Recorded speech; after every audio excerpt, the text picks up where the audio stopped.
সরকারিভাবে ঘোষণা করা হয়েছে মসজিদের মাইক বন্ধ, মন্দিরের মাইক বন্ধ, রাস্তা কাঁপিয়ে ডিজে বাজানোও বন্ধ, আরও অন্যান্য ধর্মীয় অনুষ্ঠান তথা বিভিন্ন অনুষ্ঠানে লাউড স্পিকার বন্ধ। নির্দেশ জারি হয়ে গেছে, খুব ভালো এবং সুন্দর নির্দেশ দিয়েছেন। কিন্তু সমস্যাটা কোথায় জানেন?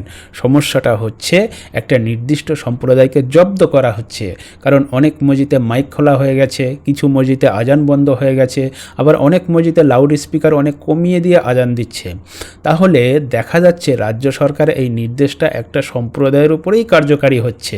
অন্যদিকে দেখতে পাচ্ছি আরেকটা সম্প্রদায় ডিজে বাজিয়ে বিজয় মিছিল বা অন্যান্য আনুষ্ঠানিকতা করেই চলেছে, মাটি কাঁপিয়ে ডিজে বাজিয়ে নাচ গান করে রাস্তা কাঁপিয়ে দিচ্ছে।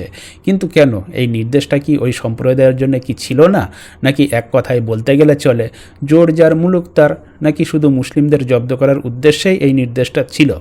এটা কিন্তু সঠিক নয়, এটা ন্যায্যও নয়। ন্যায্য তখনই হবে যখন সমস্ত সম্প্রদায় নির্বিশেষে সকলের জন্য লাউড স্পিকার বন্ধ থাকবে। তাহলে তো বলবো সরকার দ্বিচারিতা করছে না, পার্শালিটি করছে না, বিভাজন করছে না। ধন্যবাদ।